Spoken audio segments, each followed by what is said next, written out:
अस्सलाम वालेकुम नाज़रीन। कुरान के तर्जुमे के पिछले एपिसोड में हमने सूरह आल इमरान, जो कि कुरान की तीसरी सूरह है, उसकी आयत नंबर 40 तक का लफ्ज़ी तर्जुमा बयान किया था। अब हम उसके आगे का लफ्ज़ी तर्जुमा बयान करने जा रहे हैं। तो मैं शुरू करता हूँ। आऊज़ु बिल्लाहि मिनश शैतानिर रजीम, बिस्मिल्लाहिर रहमानिर रहीम। उसने कहा, ए मेरे रब, मुकर्रर फरमा दे मेरे लिए कोई निशानी। उसने कहा, तेरी निशानी ये है कि तू लोगों से 3 दिन बात ना करेगा मगर इशारे से। तू अपने रब को बहुत याद कर और सुबह और शाम तस्बीह कर। और जब फरिश्तों ने कहा, ए मरियम, बेशक अल्लाह ने तुझको चुन लिया और तुझको पाक किया और तुझको बरगुज़िदा किया औरतों पर तमाम जहान की। ए मरियम, तू अपने रब की फरमा बरदारी कर और सिजदा कर और रुकू करने वालों के साथ। ये गैब की खबरें हैं, हम आपकी तरफ वही करते हैं और आप उनके पास ना थे जब वे कुरान के लिए अपने कलम डाल रहे थे कि उनमें से कौन मरियम की परवरिश करेगा, और आप सल्लल्लाहु अलैहि वसल्लम उनके पास ना थे जब वे झगड़ते थे।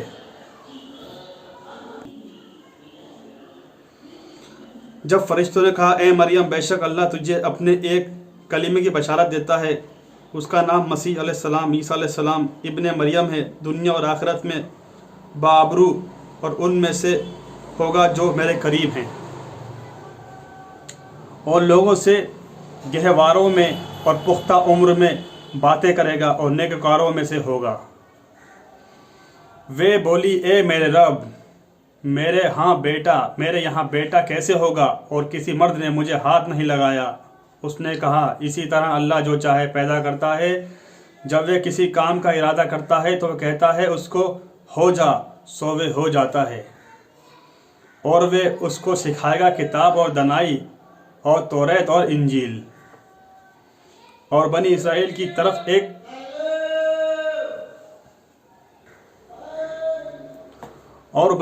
तरफ एक रसूल, उसने कहा कि मैं तुम्हारी तरफ एक निशानी के साथ आया हूँ तुम्हारे रब की तरफ से।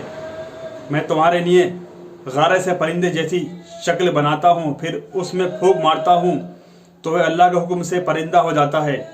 और मैं अच्छा करता हूँ मादरजात, अंधे और कोढ़ी को, और मैं अल्लाह के हुक्म से मुर्दे जिंदा करता हूँ। और मैं तुम्हें बताता हूँ जो तुम खाते हो और जो तुम अपने घरों में ज़ख़ीरा करते हो, बेशक इसमें तुम्हारे लिए एक निशानी है अगर तुम हो ईमान वाले।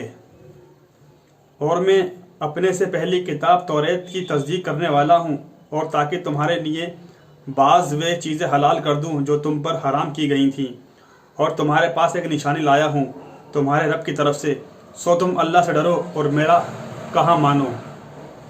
बेशक अल्लाह ही मेरा और तुम्हारा रब है, सो तुम उसकी इबादत करो, ये सीधा रास्ता है। फिर जब ईसा अलैहिस्सलाम ने महसूस किया उसने कुफ्र, तो कहा, कौन है अल्लाह की तरफ मेरी मदद करने वाला। हवारियों ने कहा, हम हैं अल्लाह की मदद करने वाले, हम अल्लाह पर ईमान लाए और गवाह रहे कि हम फरमाबरदार हैं। ए हमारे रब,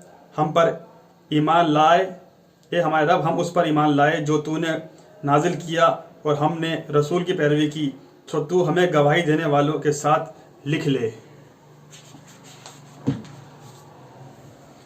और उन्होंने मकर किया,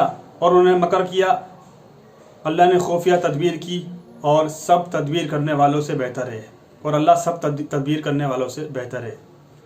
जब अल्लाह ने कहा, ए ईसा अलैहिस्सलाम, मैं तुझे कब्ज़ कर लूँगा और तुझे अपनी तरफ उठा लूँगा और तुझे पाक कर दूँगा उन लोगों से जिन्होंने कुफ्र किया और जिन्होंने तेरी पैरवी की, उन्हें ऊपर गालिब रखूँगा उनके जिन्होंने कुफ्र किया क़यामत के दिन तक। फिर तुम्हें मेरी तरफ लौट कर आना है, फिर मैं तुम्हारे दरमियान फ़ैसला करूँगा जिस बारे में तुम इख्तिलाफ़ करते थे।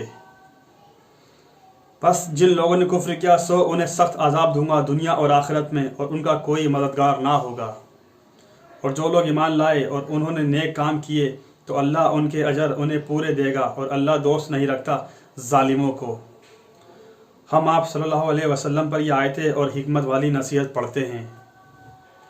बेशक अल्लाह के नज़दीक ईसा अलैहिस्सलाम की मिसाल आदम अलैहिस्सलाम जैसी है, اسے مٹی سے پیدا کیا، پھر اسے کہا ہو جا تو وہ ہو گیا۔ حق آپ کے رب کی طرف سے ہے، پس شک کرنے والوں میں سے نہ ہونا۔ ناظرین، آج ہم نے سورہ آل عمران کا آیت نمبر 41 سے آیت نمبر 60 یعنی آیت نمبر 41 سے 60 تک کا لفظی ترجمہ بیان کیا۔ انشاءاللہ تعالیٰ اس کے آگے کے ایپیسوڈ میں اس کی آگے کی آیتوں کا لفظی ترجمہ بیان کریں گے۔ تب تک کے لیے آپ سے اجازت چاہتا ہوں۔ السلام علیکم ورحمۃ اللہ وبرکاتہ۔